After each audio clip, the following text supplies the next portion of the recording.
Hey guys, स्वागत करता हूं मैं आपका मेरे YouTube channel advocate Diwakar Malik के एक नए वीडियो में। आज हम देखेंगे इनकम टैक्स के पोर्टल पे कुछ अपडेटेड आए हैं जो कब से एप्लीकेबल होंगे।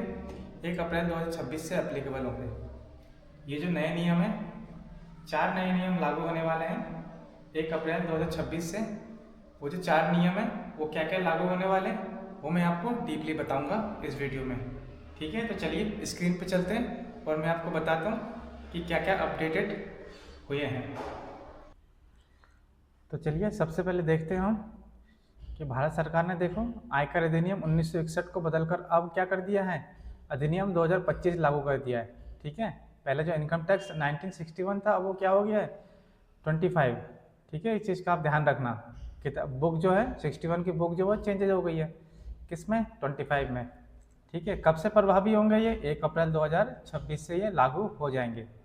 ठीक है, मेन जो है 4-5 जो है मेजरमेंट इसमें चेंजेस किए गए हैं। ये चेंजेस कुछ फॉलोइंग इस तरीके से देखो। इस नए नियम में देखो आईटीआर, देखो जो फाइलिंग करते हैं ना आप, आईटीआर की जो फाइलिंग है उसकी जो डेडलाइन है, डेडलाइन को चेंज कर दिया गया है। फॉर्म के कुछ नाम है उसको भी बदल दिए गए हैं। पैन कार्ड की जो अनिवार्यता है उससे जुड़े 5 बदलाव किए गए हैं।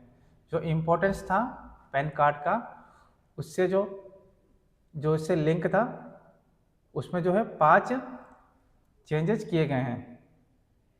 ठीक है, अब नेक्स्ट देखते हैं। यह बदलाव मुख्य रूप से टैक्स वर्ष 26-27 के लिए लागू होंगे। इसका मतलब क्या है, ये इस तारीख से लेकर प्रभावी होंगे। ठीक है, इसकी डीपली हम इसको देखेंगे कि किस तरीके से आप जो है इसको पहचान पाएंगे क्या क्या चेंजेस किए गए हैं इनकम टैक्स के पोर्टल पे। ठीक है, रूल नंबर 1 देखिए क्या चेंज किया गया है। आरटीआर फाइल करने की जो तिथि थी उसको बदल दिया गया है। पहले क्या डेट था, आरटीआर फाइल करने की जो तिथि थी जो नॉन ऑडिटेड फर्म थे, देखो यहाँ साफ साफ इसकी स्क्रीनशॉट भी आप ले सकते हैं। इसको अगर आप समझ नहीं पा रहे इसकी स्क्रीनशॉट लेके आप इसको अच्छे से पढ़ सकते हैं। ठीक है, अब मैं इसको डिटेल में बताता हूँ आपको। जो नॉन ऑडिटेड फर्म थे, देखो अब तक जो है ऑडिटेड, जिनकी फर्म की ऑडिटेड जरूरत नहीं थी और प्रोफेशनल लोग थे, ठीक है, उनकी जो आईटीआर भरने की जो तारीख थी वो 31 जुलाई थी। नॉन ऑडिटेड फर्म और प्रोफेशनल, उनकी जो लास्ट डेट कब थी 31 जुलाई को थी। ठीक है, अब जो नए नियम आए हैं उसके तहत ये क्या हो गया, डेट बढ़कर हो गया 31 अगस्त कर दिया गया है। ओके, ठीक है, यहाँ तक क्लियर हो गया।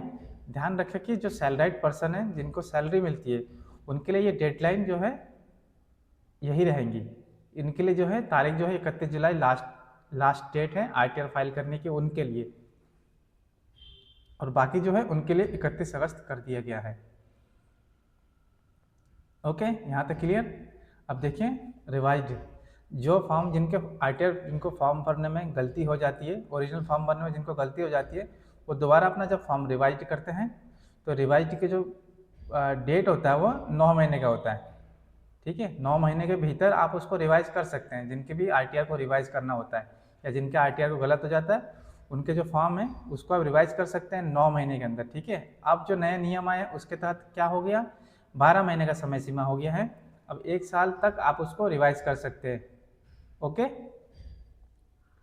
31 दिसंबर तक हुआ करती थी जो बढ़ाकर अब 31 मार्च तक कर दिया गया है। ठीक है, ये क्लियर हो गया यहाँ तक। लेकिन एक चीज़ इसमें और बताया गया कि 9 महीने तक जो है आप उसको रिवाइज कर सकते हैं विदाउट एनी पेनल्टी के। लेकिन अगर उसके बाद अगर आप 9 महीने बाद अगर आप रिटर्न को रिवाइज करते हैं तो जो लेट फीस है वो एप्लीकेबल होगा। 1,000 रुपये जो नॉर्मल लेट फीस होता है वो सेम रूल है, जो आईटीआर भरते हैं उनको पता होगा। 1,000 रुपये 5 लाख तक के आय के लिए। ठीक है, और जो उसके जो अन्य हैं उसके लिए 5,000 रुपये लेट फीस हैं। ये 5,000 रुपये उनके लिए लेट फीस हैं। 9 महीने तक आपको विदाउट एनी लेट फीस, उसके बाद आपको लेट फीस पड़ेगा अगले 3 महीने के लिए। देखिए आईटीआर यू, आईटीआर यू में क्या बताया गया है, देखिए अब आप रीअसेसमेंट का नोटिस मिलने के बाद भी updated return ITR you file कर पाएंगे। ठीक है, क्लियर हो गया यहाँ तक। उसके बाद आपको टैक्स और ब्याज के साथ केवल 10% की अतिरिक्त टैक्स भुगतान करना होगा। इसके अलावा अब आप अपने पुराने लॉसेस को कम करने की भी ITR का इस्तेमाल कर सकते हैं, ठीक है, जिसकी अनुमति पहले नहीं थी। ये एक नया नंबर 3 चेंजेस किया गया है इनकम टैक्स के पोर्टल पे, ठीक है। अब देखते हैं 4 नंबर, पैन कार्ड की अनिवार्यता को बढ़ाया गया है, ठीक है, इम्पोर्टेंस बढ़ाया गया है पैन कार्ड का। सरकार ने देखो, अब देखो नॉन बिजनेस ट्रांजैक्शन, जिनका कोई बिजनेस ट्रांजैक्शन नहीं है उनके लिए भी पैन कार्ड की अनिवार्यता को बरकरार रखा है। अनिवार्यता ये जो है ये बरकरार रखा है किन के लिए, जो नॉन बिजनेस ट्रांजैक्शन है।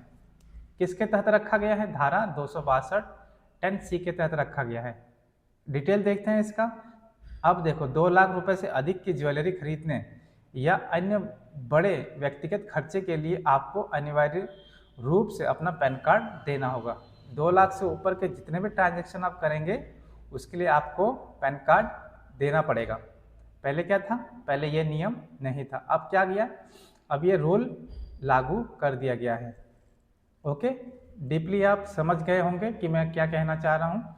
उसके बाद देखिए इनकम टैक्स फॉर्म के बहुत बड़े बड़े जो है नाम को बदलकर अब इस तरीके से नाम को रखा गया है। देखिए पुराने फॉर्म जो है अब इतिहास बन चुके हैं, ठीक है। अब जो है नए फॉर्म किस तरीके से आपको मिलेंगे, देखिए जो फॉर्म 15G था, H था, ठीक है, TDS का जो फॉर्म था अब वो किस रूप में मिलेंगे आपको, फॉर्म 21। उसका जो नेम बदल के क्या कर दिया गया है, फॉर्म 21। और जो फॉर्म 16 था सैलराइड पर्सन के लिए, अब वो फॉर्म क्या हो गया है, फॉर्म 30 हो गया है। ओके, अब फॉर्म जो 26 था जो टैक्स क्रेडिट असेसमेंट, अब वो क्या हो गया है, फॉर्म 168 के नाम से जाना जाएगा, ठीक है। ये चेंजेस किए गए हैं, पहले क्या था अब क्या हो गया है, ठीक है। अब देखिए जो ऑडिट से जुड़े जो फॉर्म थे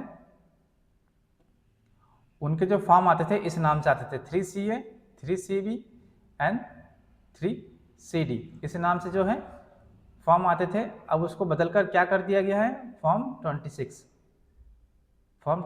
कर दिया गया है। ये कुछ मेजर चेंजेस किए गए हैं RTR के पोर्टल पे, तो आप उसको देख लेना। मैं बाकी जो है वीडियो को आप पॉज करके आप उसको फोटो खींचकर आप उसको डीपली पढ़ सकते हैं।